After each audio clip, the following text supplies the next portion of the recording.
decir que yo solo he hecho 4 prólogos en mi vida y tengo una cosa muy clara, que no hago prólogos a libros que no me gustan, ¿no? Y ya me he metido en un par de líos por ese tema, ¿no? Porque después si la gente me dice, pues preséntame tal y tal, pues bien, de acuerdo, preséntame tal, no sé qué, bien. Pero un libro, tiene que ser bueno, si no, no lo puedo defender. O sea, yo no. Entonces, pues ya me he metido no en 2 ni en 3, pero en más. Y, joder, a mí en este libro, pues, joder, me encantó que me dijeras que te hiciera prólogo, porque es que en mi opinión, además, es el mejor de los tuyos. Para mí tú eres uno de los mejores poetas de España, y eres uno de los mejores poetas de España porque yo leo un poema de Jesús Bonilla y sé que es de Jesús Bonilla. O sea, y ya en cualquiera, ¿no? En este libro, pues, has hecho ya una cosa distinta, porque en general tú estabas hablando en los demás libros de cosas del foro, cosas que hablábamos también otros poetas, y por primera vez te metes en el sótano, ¿no? Hablas de tu palabra, de ti mismo, y es el libro más Jesús Bonilla de todos, ¿no? Y bueno, pues yo he hecho este prólogo, no sé si estaba a la altura del libro, pero lo he intentado. La naturalidad como transgresión en Jesús Bonilla. Nunca le he visto haciendo poses en este tiempo de poses obligatorias, o pugnando por el cetro de la iconoclasia en esta época de iconoclasias adrede, o forzando el gesto para hacerse el maldito en este siglo de malditos becados por el Ministerio de Cultura. Que haya poetas aún en Madrid que en las reuniones sigan haciendo frases como «pásame la cerveza» o «qué frío hace estos días», es algo que sorprende y se agradece.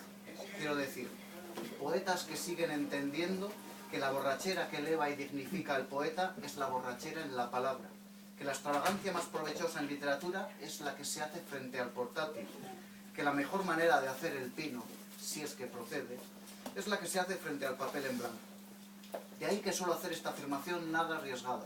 Jesús Bonilla es el poeta más iconoclasta que conozco. En primer lugar, nos hallamos ante un poeta que llega a la poesía en 2006 y se pone a escribir en arrítmico y sin manuales de artesanía preceptiva. Que no estudiaran la lógica aristotélica por falsa y superada, pero en la poesía siguen mandando los conservadores y su cantinela de primero hay que aprender las reglas para después romperlas. Por mucho que si atendiéramos a esa cantinela con el rigor suficiente y nos aprendiéramos todas las carpinterías distintas que han utilizado los poetas desde Homero, no podríamos publicar nuestro primer poema hasta pasados los 50 años. Pero esa libertad estilística no significa que Bonilla se haya abandonado al mero facilismo o vagancia de lo espontáneo, en cuyo caso elogiarlo sería propio de irresponsables. Al contrario, Bonilla es el hombre que más poetas desconocidos me ha descubierto, pues siempre está pateando bares, acudiendo a recitales y descubriendo blogueros, al punto de que suelo proponerlo como el mejor antólogo posible de estas nuevas generaciones que trabajan entre el blog y el micrófono. En segundo lugar, y aunque la obra de Bonilla es plural y centimana, una parte seminal entra dentro de lo que se ha venido llamando poesía política, crítica, del compromiso, de la conciencia, no ficción, del extremo, etc., por decir algunos de sus nombres, lo que viene siendo reconocida general y aunque a regañadientes con el nombre de poesía social. No es que Bonilla se haya apuntado a esta modalidad, no, es que te apuntan sin solicitarlo y con fines espurios, pues la poesía social, que en décadas anteriores disfrutó de un reconocimiento popular, editorial y de crítica extraordinarios, comenzó a diluirse a partir de los años 80 y se vino abajo a la vez que el muro de Berlín. Cuando Jesús Bonilla se pone a escribir, se encuentra con una poesía social en descrédito. Se acusa a sus cultivadores de pamfletarios, se les moteja de prosaicos, se les señala su postración a lo extraliterario, se les culpa de ramplonería y empobrecimiento del lenguaje. El rechazo es tan fuerte que afecta a sus figuras más señeras, a las que se rebaja su valoración anterior. Brecht pasa a ser un populista demagogo. Neruda es alabado, a pesar de su parte política, y lo mismo ocurre con Rafael Alberti. A León Felipe se le desciende a mero recitador o rapsoda. A Cardenal o Benedetti se les disculpa con el dudoso elogio de buenas personas. La virulencia es de tal calibre en España que desata reacciones insólitas. El poeta zaragozano Ángel Guinda comienza una huelga de hambre en 2006 para denunciar el olvido institucional de Gabriel Celaya y Blas de Otero en el País Vasco. No he puesto, pero al de 9 o 10 días dejó la huelga de hambre. Claro, alguno pensará, hostia, ¿y se murió? Pues al de 9 los 10 días cogió Ángel Guinda y dijo: estoy perdiendo el tiempo, qué tontería, y me dejó.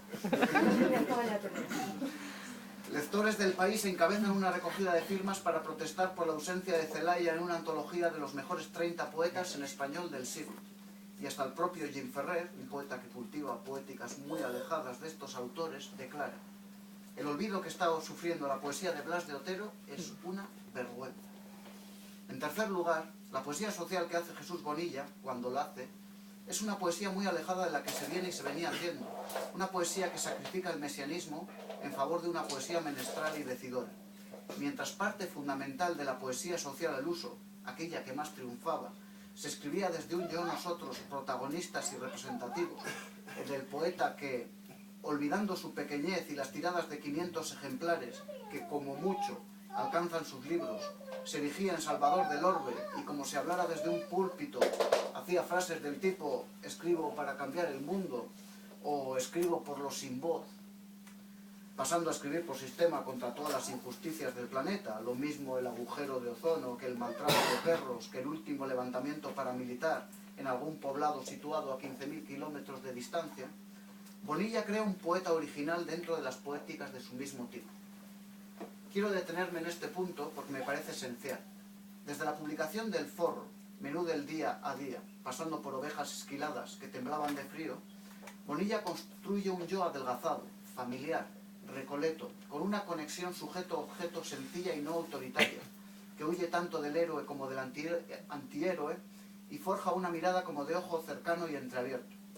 Bonilla no se erige en portavoz ni altavoz más que de sí mismo, y escribe sin dar órdenes o hacer exhortaciones.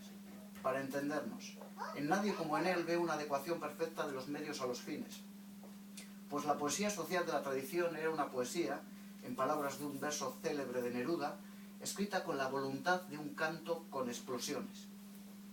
Una poesía que respondía con la violencia de las palabras a la violencia ya existente y por cuya furia el propio Brecht pedía indulgencia a las generaciones futuras.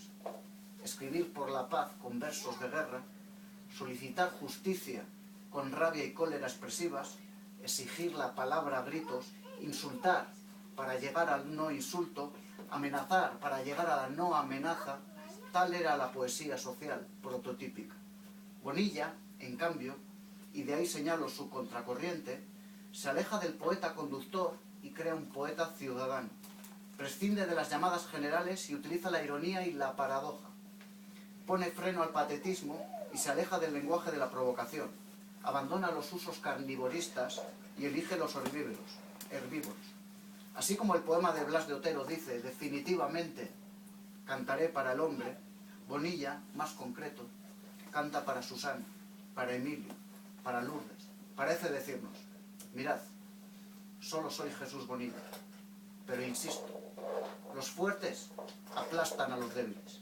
Quizá no haya nada que hacer, pero insisto, hay más. Que la poesía de Madrid se juega en los Ateneos y los premios y en 4 suplementos editoriales, culturales. Pues Bonilla funda un blog, entra en el foro de poesía de Extremo Duro y comienza a acudir a las jam session miércolesinas del bar Bukowski. Que la poesía que hace no puede ser publicada, pues se autoedita y comienza a sacar revistas para otros y en colaboración con otros. Que para ser poeta hay que diseñarse poéticas abstrusas y transiberianas donde es obligatorio citar a Diodoro de Sicilia y a Todorov.